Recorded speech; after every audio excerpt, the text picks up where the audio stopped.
ആ വിഷയത്തെ സംബന്ധിച്ച് പാർട്ടി ഒരു നിലപാട് എടുത്തതാണ്. അതവിടെ കഴിഞ്ഞു. ഇനി അതിനെ സംബന്ധിച്ച് അല്ല, അതിപ്പോ ഒരു ഹൈപ്പോത്തറ്റിക്കൽ ചോദ്യമാണല്ലോ. ഇപ്പൊ ഞാൻ അതിനെപ്പറ്റി മറുപടി പറയേണ്ട കാര്യമില്ല. അങ്ങനെ ഘട്ടം വരുമ്പോൾ അതിനെപ്പറ്റി ഞങ്ങൾ യൂക്കോൺസ് പ്രതികരിക്കാം. 2026 നിയമസഭാ തെരഞ്ഞെടുപ്പില് കോൺഗ്രസ് അധികാരത്തിലെത്തും, UDF അധികാരത്തിലെത്തുമെന്നുള്ള കാര്യത്തിൽ കേരളത്തിൽ ഇപ്പോൾ ആർക്കും യാതൊരുവിധ സംശയങ്ങളൊന്നുമില്ല. അത് എല്ലാവർക്കും ഏറെക്കുറെ ഇവൻ സഖാക്കൾക്ക് പോലും നല്ല ബോധ്യങ്ങളായിട്ടുണ്ട് ആ കാര്യത്തിൽ. ഇപ്പോൾ എന്താണ് ചോദ്യങ്ങൾ? പാലക്കാടാണ് ഏറ്റവും വലിയ പോയിന്റ് എന്ന് പറയുന്നത്. എല്ലാവരുടെയും ശ്രദ്ധാകേന്ദ്രം പാലക്കാടാണ്. രാഹുൽ മാങ്കൂട്ടം മത്സരിക്കുമോ? ഇനി മത്സരിച്ചാൽ എങ്ങനെ? UDF സ്ഥാനാർത്ഥിയായിട്ടാണോ മത്സരിക്കുന്നത്, അതോ സ്വതന്ത്രനായിട്ടാണോ മത്സരിക്കുന്നത്? കോൺഗ്രസ് മത്സരിപ്പിക്കുമോ? കോൺഗ്രസ് രാഹുലിനെ തിരിച്ചെടുക്കുമോ? ഇതൊക്കെയാണ് ചോദ്യങ്ങൾ നിരന്തരമായിട്ട്.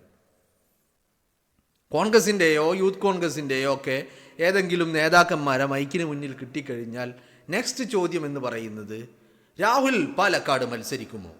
രാഹുൽ പാലക്കാട് സ്വതന്ത്രനാകുമോ? അങ്ങനെ ആയാൽ അതിനെക്കുറിച്ച് എന്താണ് അഭിപ്രായം? അങ്ങനെ ആയാലല്ലേ അഭിപ്രായം പറയേണ്ടതുള്ളൂ. ഈ ആവണേന് മുമ്പ് എന്തിനാണ് അഭിപ്രായം പറയുന്നത്? പിന്നെ മറ്റൊരു കാര്യം ഇതിലുള്ളത്, ഈ കേരളത്തിലെ വേശ്യ മാധ്യമങ്ങൾക്ക് നല്ല ഭയമുണ്ട്. ആ ഭയം എന്താണ്? രാഹുൽ മാങ്കൂട്ടം മത്സരിക്കുമെന്നുള്ള ഭയം. മറ്റൊരു ഭയം എന്താണ്? അയാൾ വിജയിക്കുമെന്നുള്ള ഭയം. മറ്റൊരു ഭയം എന്താണ്? അയാൾ മത്സരിച്ച് വിജയിച്ചു കഴിഞ്ഞാൽ ഇത്രയും ദിവസം എടുത്ത പണികളെല്ലാം ഠപേ എന്ന് പറഞ്ഞ് ചീട്ട് കൊട്ടാരം പോലെ തകർന്നടിയുമെന്നുള്ള ഭയം. ആ ഭയമാണ് ഇവരെ ഇങ്ങനെ വേട്ടയാടിക്കൊണ്ടിരിക്കുക. രാവിലെ മൈക്കും ടാഗും തൂക്കി ഇറങ്ങും, ക്യാമറമാൻ ക്യാമറയും ടാഗും തൂക്കി ഇറങ്ങും. അപ്പോൾ മനസ്സിലുള്ള ആകെയുള്ള ഒരു ആശങ്ക എന്താ? രാഹുൽ മത്സരിക്കുക. അയാൾ മത്സരിച്ചാൽ വിജയിക്കുന്നില്ല, ഇയാൾക്ക് എല്ലാവർക്കും അറിയാം. അപ്പോൾ അതാണ് പ്രശ്നം. രാഹുൽ മത്സരിക്കുമോ? രാഹുൽ സ്വതന്ത്രനായിട്ട് പാലക്കാട് മത്സരിച്ചാലും രാഹുൽ മാങ്കൂട്ടം വിജയിച്ചു കയറുമെന്നുള്ള കാര്യത്തിലും ഇപ്പോൾ ആർക്കും തർക്കമില്ല. ഇപ്പം എന്താ പ്രശ്നം? കോൺഗ്രസ് എന്ത് പറയും? യൂത്ത് കോൺഗ്രസ് എന്ത് പറയും? അതുപോലെ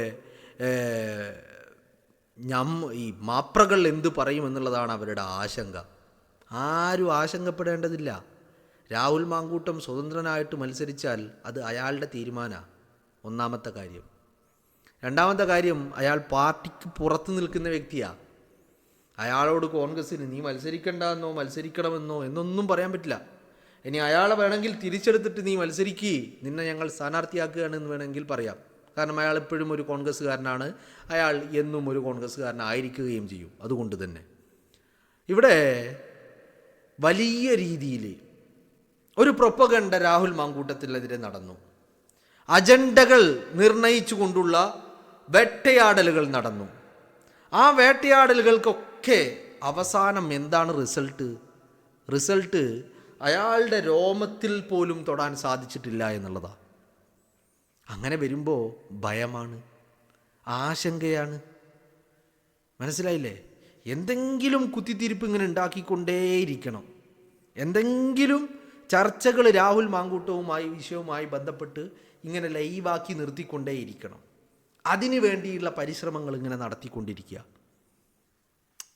മനസ്സിലായില്ലേ? നിങ്ങളൊന്ന് ആലോചിച്ച് നോക്കൂ. ഇപ്പം രാവിലെ മുതൽ വെള്ളം കോരി തൊട്ടി വൈകുന്നേരം ആകുമ്പോൾ മുകളിലെത്തിയപ്പോഴാണ് അറിയുന്നത് ഓട്ടത്തൊട്ടിയിലാണ് വെള്ളം കോരിയത് രാവിലെ മുതൽ വൈകുന്നേരം വരെ.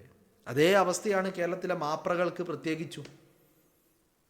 രാഹുലെങ്ങാനും മത്സരിച്ചാൽ, അതും പാലക്കാട് മത്സരിച്ചാൽ, അയാൾ ഇനി സ്വതന്ത്രനായിട്ട് മത്സരിച്ചാലും കോൺഗ്രസിൻ്റെ UDFൻ്റെ സ്ഥാനാർത്ഥിയായിട്ട് മത്സരിച്ചാലും വിജയം ഉറപ്പാണെന്നുള്ളത് ഇവർക്ക് ബോധ്യമുണ്ട്.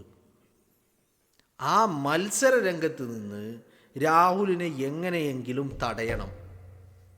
അപ്പം അതിനു വേണ്ടി ഓടുന്ന പട്ടിക്ക് ഒരു മുഴം മുന്നേ എന്ന് പറഞ്ഞതുപോലെ അത്തരം ഒരു തീരുമാനം വരുന്നതിന് മുമ്പേ ആ ഒരു തീരുമാനം മുന്നിൽ കരുതി മുൻകൂട്ടി കണ്ടുകൊണ്ട് ആ ഒരു മത്സര രംഗത്തേക്ക് അയാൾ വരുന്നത് ഇല്ലായ്മ ചെയ്യുവാനുള്ള ശ്രമങ്ങൾ നടത്തിക്കൊണ്ടിരിക്കുക നിരന്തരമായിട്ട്. അത് നടക്കുന്നുണ്ട്. അതിന് പല രീതിയിലുള്ള തന്ത്രങ്ങൾ ഉപയോഗിക്കുന്നുണ്ട്. കോൺഗ്രസിന് മേലിൽ കോൺഗ്രസിന് മുകളിൽ അത്തരത്തിലൊരു സമ്മർദ്ദം ഉണ്ടാക്കുക, കോൺഗ്രസ് പ്രതിരോധത്തിലാണെന്നുള്ള ഒരു അന്തരീക്ഷം വരുത്തിയെടുക്കുക, പൊതുമധ്യത്തിൽ രാഹുൽ മാങ്കൂട്ടത്തിന് എതിരാകും എന്ന് കരുതിക്കൊണ്ടുള്ള പല പ്രചരണങ്ങളും നടത്തുക. ഇതൊക്കെയാണ് ഇപ്പോൾ കേരളത്തിലെ മാപ്രകൾ നടത്തിക്കൊണ്ടിരിക്കുന്നത്. മനസ്സിലായില്ലേ? അപ്പോൾ ഇത് ഞാൻ പറഞ്ഞ ഈ ഓടുന്ന പട്ടിക്ക് ഒരു മുഴം മുന്നേ എന്ന് പറഞ്ഞ കൂട്ടത്തിൽ രാഹുൽ മാങ്കൂട്ടം സ്ഥാനാർത്ഥിയാകും, മത്സരിക്കും എന്നുള്ളത് ഉറപ്പായ ആളുകൾ, അങ്ങനെ ചില തീരുമാനങ്ങൾ പിന്നണിയിൽ നിന്ന് വരാനുണ്ട് എന്ന് അറിയാവുന്ന ആളുകൾ അതിന് തടയിടാൻ വേണ്ടിയുള്ള പരിശ്രമങ്ങൾ നടത്തിക്കൊണ്ടിരിക്കുക. ഇപ്പം തന്നെ നിങ്ങൾ ചോദ്യം നോക്ക്. യൂത്ത് കോൺഗ്രസിൻ്റെ സംസ്ഥാന അധ്യക്ഷൻ രാഹുൽ മാങ്കൂട്ടം രാജിവെച്ച ആ സ്ഥാനത്തേക്ക് വന്ന ഒ ജെ ജനീഷ് യൂത്ത് കോൺഗ്രസിൻ്റെ അധ്യക്ഷനോടാണ് ചോദിക്കുന്നത്, രാഹുൽ മാങ്കൂട്ടം സ്വതന്ത്രനായി മത്സരിച്ചാൽ എന്താണ് നിങ്ങളുടെ അഭിപ്രായം? ഇപ്പം രാഹുൽ മാങ്കൂട്ടം സ്വതന്ത്രനായിട്ട് മത്സരിച്ചോ? ഇല്ല. സ്ഥാനാർത്ഥിയായി പ്രഖ്യാപിച്ചോ? ഇല്ല. പിന്നെ നോട്ടിഫിക്കേഷൻ വന്നോ തെരഞ്ഞെടുപ്പിൻ്റെ? ഇല്ല. അപ്പം അതിനു മുൻപേ ഒരു ചോദ്യം, സ്വതന്ത്രനായി മത്സരിച്ചാൽ എന്താണ് നിങ്ങളുടെ അഭിപ്രായം? എന്ത്? ഒരു കാര്യവുമില്ലാത്ത, ഒരു വാല്യൂവുമില്ലാത്ത, ഒരു വാർത്താ പ്രാധാന്യവുമില്ലാത്ത ഒരു ചോദ്യം. എന്തിനാ ചോദിക്കുന്നത്? അത് അങ്ങനെ രാഹുൽ മത്സരിച്ചാൽ എന്തോ ആകാശം ഇടിഞ്ഞ് വീഴുമെന്നുള്ളത് ഒരു പ്രതീതി ഉണ്ടാക്കുക, അങ്ങനെ ഒരു സിറ്റുവേഷൻ ക്രിയേറ്റ് ചെയ്യുക, ഒരു പൊളിറ്റിക്കൽ സിറ്റുവേഷൻ, ഒരു പൊളിറ്റിക്കൽ സിനാരിയോ ഉണ്ടാക്കിയെടുക്കുക. അപ്പോൾ അതിനു വേണ്ടിയുള്ള ശ്രമങ്ങൾ നടത്തുന്നതാരാ? ഇതിൻ്റെ ഒക്കെ പിന്നണി എവിടെ നിന്നാണ്? തിരക്കഥകൾ മൊത്തം വരുന്നത് എവിടെ നിന്നാ? AKG സെൻറ്ററിൽ നിന്ന്. അവിടെ ആരായിരിക്കുന്നത്? കിണറേലു ഇരിക്കുന്നുണ്ട്. ആ കിണറേലു അവിടെ ഇരുന്നു കൊണ്ട് തിരക്കഥകൾ തൻ്റെ പഴയ മാധ്യമ സുഹൃത്തുക്കൾ, തൻ്റെ പഴയ സഹപ്രവർത്തകർ, തൻ്റെ പഴയ സ്റ്റാഫ് ഒക്കെ പെടുന്ന ആളുകൾക്ക് ഇത്തരത്തിൽ അവിടെ നിന്ന് നിരന്തരമായ തിരക്കഥകൾ ഇങ്ങനെ സെൻഡ് ചെയ്ത് കൊടുക്കും, ക്യാപ്സ്യൂളുകൾ രൂപത്തിൽ. അത് വിഴുങ്ങിയിട്ടാണ് രാവിലെ ഇറങ്ങുന്നത്. എന്താ? രാഹുൽ മാങ്കൂട്ടം മത്സരിക്കോ ഇല്ലേ? രാഹുൽ മാങ്കൂട്ടം ഭയം കാരണം വല്ലാത്ത ഒരു സ്ട്രെസ്സ് അത് ഫീൽ ചെയ്യുന്നതുകൊണ്ട് AKG സെൻറ്ററിൽ വരുന്ന ക്യാപ്സ്യൂളുകൾ കഴിച്ചിട്ടാണ് ഇറങ്ങുന്നത്. അപ്പോൾ ചോദ്യം ഇതാണ്, രാഹുൽ സ്വതന്ത്രനായിട്ട് മത്സരിച്ചാൽ എന്താണ് നിങ്ങളുടെ അഭിപ്രായം? രാഹുൽ എവിടെയെങ്കിലും മത്സരിച്ചിട്ടില്ലല്ലോ. അപ്പോൾ അത് അപ്പല്ലേ, അങ്ങനെ ഒരു സിറ്റുവേഷൻ ഉണ്ടായാലല്ലേ അങ്ങനെ ഒരു അഭിപ്രായത്തിന് വാല്യൂ ഉള്ളൂ. അങ്ങനെ ഒരു സിറ്റുവേഷൻ ഉണ്ടാവുന്നതിന് മുമ്പ് ഇങ്ങനെ സംഭവിക്കുമെന്ന് മുൻകൂട്ടി കണ്ടുകൊണ്ട് ഇങ്ങനെ ഒരു അഭിപ്രായ പ്രകടനം നടത്തേണ്ട കാര്യമുണ്ടോ? ഇല്ല എന്നുള്ളതാണ്. അപ്പോൾ ഇത്തരം ചോദ്യങ്ങൾ, ഇതിപ്പോൾ രാഹുൽ മാങ്കൂട്ടത്തിൽ ഇപ്പോൾ ഒ ജെ ജനീഷിനോട് മാത്രമുള്ള ചോദ്യമൊന്നുമല്ല, ഇത് നിരന്തരമായി കോൺഗ്രസിൻ്റെ പല നേതാക്കന്മാരോടും ചോദിച്ചുകൊണ്ടേയിരിക്കുന്നുണ്ട്. മനസ്സിലായില്ലേ? ഇപ്പോൾ കഴിഞ്ഞ ദിവസം പാലക്കാട് DCCയുടെ പ്രസിഡന്റ് തങ്കപ്പനോടും ഇതേ ചോദ്യം ചോദിക്കുന്നുണ്ടായി. അത് കഴിഞ്ഞിട്ട് VK ശ്രീകണ്ഠനോട് ഇതേ ചോദ്യങ്ങൾ, അത് കഴിഞ്ഞിട്ട് രാഹുൽ മാങ്കൂട്ടത്തിനോട് തന്നെ ചോദ്യം.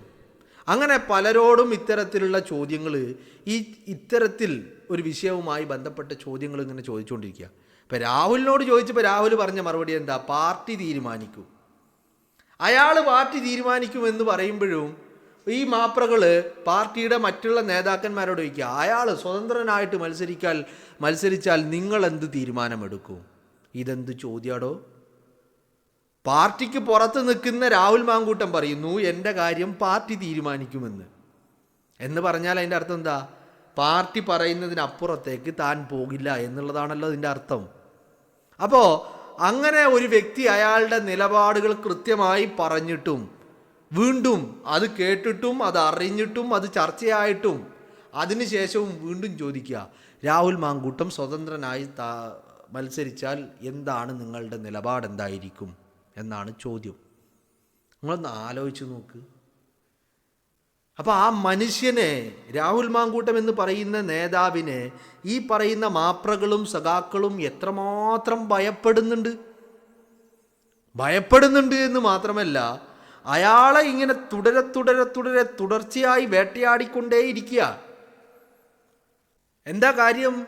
രാഹുൽ മാങ്കൂട്ടം മത്സരിച്ചു കഴിഞ്ഞാൽ അയാൾ അനായാസമായ ഒരു വിജയം നേടുമെന്നുള്ള കാര്യത്തിൽ ഒരു തർക്കവും.